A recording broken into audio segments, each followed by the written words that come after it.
और ये ऐसी पुस्तकें हैं जो आपको संसार से पार ले जाने का काम करते हैं। धीरे धीरे धीरे धीरे आपके मन को मिटाने का काम करते हैं। मन को मिटाने का काम का मतलब होता है आपके जीवन से धीरे धीरे धीरे जो समस्याएं हैं, जो दुख हैं, उनको आप समझोगे वो आपसे दूर होते जाएंगे। ठीक है। नमस्कार। तो आज हम आचार्य प्रशांत जी द्वारा लिखित मन पुस्तक के बारे में पढ़ेंगे। मन बंधन भी, मन मुक्ति भी। ठीक है। तो इसका अध्याय 16 है, मन को संयमित कैसे रखें। मन को संयमित कैसे रखें। ठीक है। तो ध्यान से सुनिएगा और इसको जीवन में जरूर उतारिएगा। ठीक है ना। और आजकल आप आचार्य प्रशांत जी की कौन सी पुस्तक पढ़ रहे हैं, कमेंट में जरूर बताइएगा। धन्यवाद। प्रश्नकर्ता, आचार्य जी मन को कैसे संयमित करें। आचार्य जी मन को कैसे संयमित करें। ठीक है। आचार्य प्रशांत, हम आमतौर पर संयम का अर्थ समझते हैं धैर्य से या नियंत्रण से। ठीक है। हम आमतौर पर संयम का अर्थ समझते हैं धैर्य से या नियंत्रण से। अच्छा शब्द आपने इस्तेमाल किया है, संयम। पतंजलि योग सूत्र में आप जाएंगे तो पाएंगे कि संयम का अर्थ है मन को किसी विषय में दृढ़ता से स्थापित कर देना। आप पूछ रहे हैं संयम कैसे करें। प्रश्न ये होना चाहिए, संयम किस पर करें। किस पर करें। मन को ले जा करके कहाँ बैठा दें। संयम किस पर करें, है ना। प्रश्न ये होना चाहिए ना कि मन को ले जाकर कहाँ बिठाएं, है ना। ठीक। मन, शरीर और आत्मा के बारे में आपने पूछा है ना। मन, शरीर और आत्मा के बारे में आपने पूछा है ना। मन ही है, मन ही है, मन ही है। मन बिल्कुल शांत हो जाए। सुनिए, यहाँ से कुछ नई डेफिनेशन भी आपको मिलेंगी। मन अगर बिल्कुल शांत हो जाए, मिट जाए, यानी मन में अब कोई ख्याल ना आता हो, अब मन है ही नहीं, मिट जाए, तो उसको बोल देते हैं आत्मा। तो उसी को क्या बोलते हैं, आत्मा बोलते हैं। बहुत लोगों को लगता है कि आत्मा क्या है। आचार्य प्रशांत जी कहते हैं अगर मन शांत हो जाए, मन ही अगर मिट जाए, तो उसको क्या बोलते हैं, आत्मा बोलते हैं। ठीक है।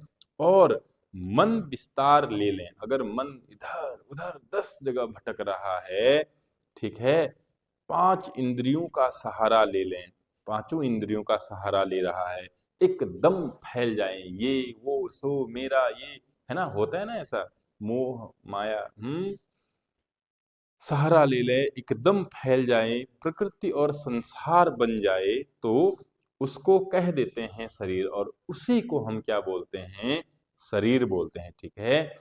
इंद्रियों के विषयों को कहते हैं संसार। इंद्रियों का जो विषय है उसको हम क्या बोलते हैं, संसार बोलते हैं। और इंद्रियों के भोक्ता को, जो इंद्रियों को भोग कर रहा है, जो इंद्रियों का भोक्ता है, उसको क्या बोलते हैं, इंद्रियों के भोक्ता को मन कहते हैं। क्या कहते हैं, मन कहते हैं। इंद्रियां सब सामग्री जिसको ले जाकर के देते हैं। इंद्रियां होती ना, आंख, त्वचा, जिह्वा, कर्ण, है ना। इंद्रियां सब सामग्री जिसको ले जाकर के देती हैं, उसी को मन कहते हैं। उसी को क्या कहते हैं, मन कहते हैं। ठीक है। तो मन ही है, तो मन ही, तो है तो मन ही, मन का स्थूल और विस्तृत सिरा कहलाता है संसार। मन का स्थूल मतलब बड़ा, और विस्तृत जो सिरा है वह क्या कहलाता है, उसी को हम क्या बोलते हैं, संसार बोलते हैं। थोड़ा गहराई में उतरिएगा। ओके। संसार माने जहां आपको सब पदार्थ स्थूल पता चलते हैं। देह भी वही है स्थूल, देह भी वही है स्थूल। देह भी कैसी है, स्थूल है। मन ने विस्तार ले लिया है तो देह है, संसार है। जब मन विस्तार ले लेता है तभी क्या है, देह है और संसार है। वही मन शांत हो गया, अगर वही मन क्या हो गया, शांत हो गया, बिंदुवत हो गया, तो आत्मा कहलाता है। ठीक है। अगर मन शांत हो गया, बिंदुवत हो गया, तो आत्मा कहते हैं। अगर वो फैलाव करता है तो उसी को क्या बोलते हैं, देह बोलते हैं या संसार बोलते हैं। ठीक है। तो ऐसा समझ लीजिए, अब ऐसा समझ लीजिए, बिंदु है आत्मा छोटी सी, है ना, और फिर मन है, और फिर पूरा संसार है। ये ऐसा समझ लीजिए कि पहले बिंदु है आत्मा, फिर मन है, फिर पूरा क्या है, संसार है।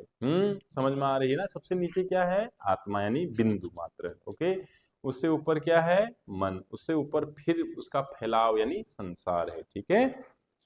मन बेचैन और चंचल रहता है। जो मन है वो क्या रहता है, बेचैन और चंचल रहता है, जैसा कि आपने अभी कहा। लेकिन मन की आंखें ऊपर की ओर होते हैं। ये बिंदु है, ये मन है, और ये पूरा क्या है, संसार है ऊपर, ठीक है। और मन की आंखें हमेशा कहाँ होती हैं, संसार की होती हैं, ऊपर संसार की ओर होती हैं। तो फिर वो चैन कहाँ खोजता है, अगर उसकी आंखें ऊपर होंगी तो चैन भी कहाँ खोजेगा, संसार में खोजेगा, ठीक है। जबकि चैन उसको मिलता है अपने पीछे, अपने नीचे, मिटकर, बिंदु होकर। ये बिंदु है, ये मन है, ये संसार है। और जो मन हमेशा देखता है, कहाँ को देखता है, संसार को देखता है। तो चैन भी कहाँ ढूंढेगा, क्योंकि उसको तो दिखाई क्या दे रहा है, संसार, तो वहीं जाएगा चैन ढूंढने के लिए।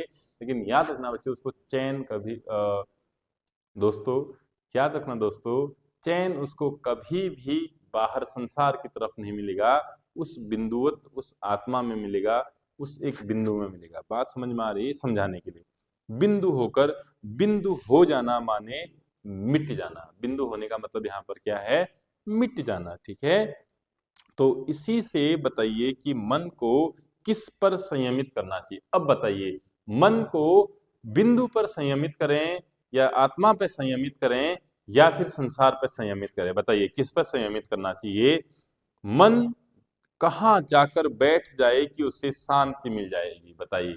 मन कहाँ जाकर बैठ जाए कि उसे शांति मिल जाएगी, बताइए कहाँ पर।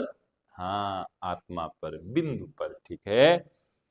अब आत्मा तो कोई नाम नहीं, अब आत्मा का तो कोई नाम नहीं, आत्मा तो कोई नाम नहीं, कोई पता नहीं, कोई ठिकाना नहीं। ध्यान से सुनिए, अब बात खुलेगी, ठीक है। आत्मा का कोई नाम होता है, नहीं होता है, कोई पता होता है, नहीं होता है, कोई ठिकाना होता है, नहीं होता है, कोई रूप होता है, नहीं होता है, क्या कोई रंग होता है, नहीं होता है, ठीक है। तो मन आत्मा पर जाकर कैसे बैठेगा, अब वो तो पता ही नहीं है हमें, बैठा है कहाँ, ठीक है। नहीं बैठ सकता है ना, नहीं बैठ सकता है मन, हम सोच रहे हैं यहाँ बैठे, लेकिन उसका तो हमें पता ही नहीं है, तो बैठे कहाँ। तो फिर जानने वालों ने कहा है कि तुम संयम करो इसी संसार के उस विषय पर। अब तुम्हें संयम करना है संसार के उस विषय पर जो तुम्हें आत्मा तक ले जा सके, जो तुम्हें आत्मा तक ले जा सके। अब फिर लोग भी चालाक हैं, लोगों ने भी पूछा, बुद्धिमान है ना। तो लोगों ने पूछा कैसे पता चलेगा वो विषय, वो विषय कौन सा है जो हमें आत्मा तक ले जाए, कैसे पता चलेगा। गजब प्रश्न पूछा है। तो बताने वालों ने कहा, तो जानने वालों ने कहा, अच्छा तुम्हें ये तो पता चल सकता है ना कि संसार में कौन से विषय हैं, संसार में कौन से विषय हैं जो तुम्हें संसार में और ज्यादा उलझाते हैं, ये तो मालूम चली जाएगा ना। हाँ, ये तो मालूम नहीं चलेगा कि कौन है जो सत्य की तरफ ले जाए या सत्य की तरफ कह जाए, ये मालूम नहीं चल रहा है। लेकिन ये तो मालूम चल जाएगा ना कि कौन से विषय हैं जो संसार में हमें और ज्यादा उलझा रहे हैं, उलझाते हैं। लोगों ने कहा ये तो, हाँ ये तो मालूम ही है।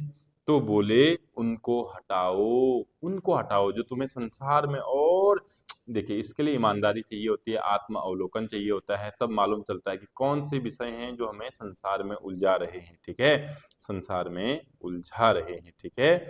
तो जानने वाले क्या बोलते हैं, उनको हटाओ, उनके नाम के आगे कट लगाओ, ठीक है, उनके नाम के आगे कट लगाते चलो कि ये नहीं, ये नहीं, मतलब इसको हटाना है क्योंकि ये मुझे उलझा रहा है, ठीक है।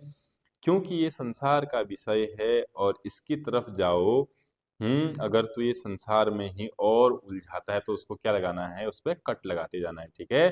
संसार में ही खास तरह के विषय होते हैं, संसार में ही खास तरह के विषय होते हैं जिनके पास जाओ तो वो संसार से आगे, संसार से पलटकर तुमको कहाँ ले आते हैं? आत्मा की ओर ले आते हैं। आत्मा पर संयम करने का अर्थ हुआ मन के संदर्भ में आत्मा, संसार के उस विषय पर संयम करना जो तुम्हें कहाँ ले आए? आत्मा की तरफ ले आए, ठीक है। वो विषय आपके व्यक्तिगत व्यक्तित्व पर निर्भर करते हुए अलग अलग होता है। वो विषय आपके व्यक्तित्व पर निर्भर करते हुए अलग अलग होता है। ऐसा बिल्कुल हो सकता है कि आप नर्तक हो यानी नाचने वाले हो, तो आपके लिए नृत्य ही माध्यम बन जाए आत्मा तक पहुंचने का। कि आप नृत्य करते करते इतना खो गए कि मन मिट ही गया, ठीक है, मन मिट ही गया। आप खो गए माने मन मिट गया ना। मन मिट गया तो फिर क्या बचा? अगर मन मिट ही गया तो फिर बचा क्या? आत्मा मात्र। हो सकता है आप चित्रकार हो सकते हैं, वैज्ञानिक हो सकते हैं, आप धावक दौड़ने वाले हो सकते हैं, और बिल्कुल हो सकता है कि आप किसी ऐसी गतिविधि, किसी ऐसी प्रक्रिया या क्रिया में संलग्न हो जिसमें आप पूरी तरह डूब डूब जाते हैं और डूब कर क्या हो जाते हैं? मिट जाते हैं, ठीक है। या फिर ऐसा हो सकता है कि आप उन पर संयम करें जिन्होंने आत्मा की खूब बात करी है, या फिर ऐसा भी हो सकता है कि आप उन लोगों पे उन पर संयम करें जिन्होंने आत्मा की खूब बात करी है। ये अध्यात्म के क्षेत्र है। ऋषियों को पढ़ो, संतों के भजन गाओ। ऋषियों को पढ़ो, संतों के भजन गाओ। वो इसी संसार के लोग थे, वो इसी संसार के लोग थे। पर वो संसार से आत्मा की तरफ के द्वार तक पहुंचे थे। वो संसार से आत्मा की तरफ जो द्वार है वहां तक पहुंचे थे। रहते वो इसी दुनिया में थे, पर जो उनके पास पहुंचा उसको वो दुनिया से आगे पहुंचा देते थे, ठीक है। संत ऋषि ये इसी दुनिया में रहते थे, लेकिन जो भी उन तक पहुंचा वो संसार से आगे, दुनिया से आगे उनको पहुंचा देते थे, ठीक है। अभी कौन पहुंचा रहे हैं? कमेंट में जरूर लिखना। अभी वो कौन है? अभी वो ऋषि कौन है? अभी वो संत कौन है जो हमें दुनिया से आगे पहुंचाने का काम कर रहे हैं? ओके, जरूर कमेंट करिएगा। प्रश्नकर्ता को संबोधित करते हुए आचार्य प्रशांत जी कहते हैं, आपकी जैसी यात्रा रही है, मुझे लगता है कि आपके लिए ग्रंथों और संतों पर संयम करना पहला चरण होना चाहिए। जाएं और वहीं पर टिक जाएं, ठहर जाएं। उसके बाद जब मन मजबूत हो जाए, अपनी जगह खड़ा होने के लायक हो जाएं, तो फिर आप जगत से सहारा लेना छोड़ दें। जरूरत नहीं पड़ेगी, फिर आप जगत को सहारा देना शुरू कर देंगे। क्या बात है। आरंभिक चरण में तो आप जगत के पास जाते हैं और कहते हैं सहारा दो। मैंने आपसे कहा कि वो सहारा आपको मिलेगा कहाँ से? ऋषियों से और ग्रंथों से।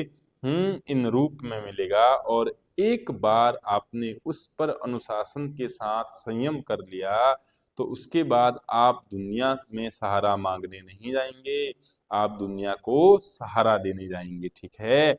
जैसे संतों ने दुनिया को सहारा दिया, जैसे संतों ने दुनिया को सहारा दिया, वो भी दुनिया के ही थे।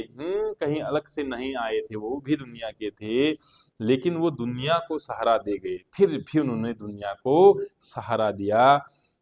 आपकी भी फिर वही दशा हो जाएगी।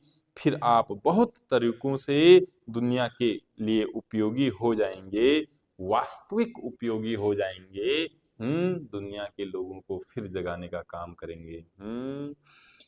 अभी तो यही करिए, शास्त्रों के पास जाइए, संतों के पास जाइए, उनकी बातें सुन लीजिए। बहुत कुछ है उनके पास बताने को जो आपके लिए आवश्यक है, ठीक है। कौन से ग्रंथ हैं आपके लिए उपयोगी? आचार्य प्रशांत जी कहते हैं उनकी सूची में आपको दे दूंगा, वहां से शुरू करिए। शुरू कर सकते हैं आप। आचार्य प्रशांत जी द्वारा लिखित वेदांत से, आचार्य प्रशांत जी द्वारा लिखित उपनिषदों से अगर आप एक गृहिणी हैं तो गृहस्थ जीवन से शुरू कर सकते हैं। अगर आप एक माँ हैं, माँ पुस्तक से आप जन्मदायिनी मुक्तिदायिनी से शुरू कर सकते हैं। अगर आप एक स्त्री हैं तो आप एक स्त्री पुस्तक से शुरू कर सकते हैं जीवन को, ठीक है। और जिनको भक्ति में बहुत रस आता है वो आचार्य प्रशांत जी द्वारा लिखित भक्ति पुस्तक का अध्ययन कर सकते हैं।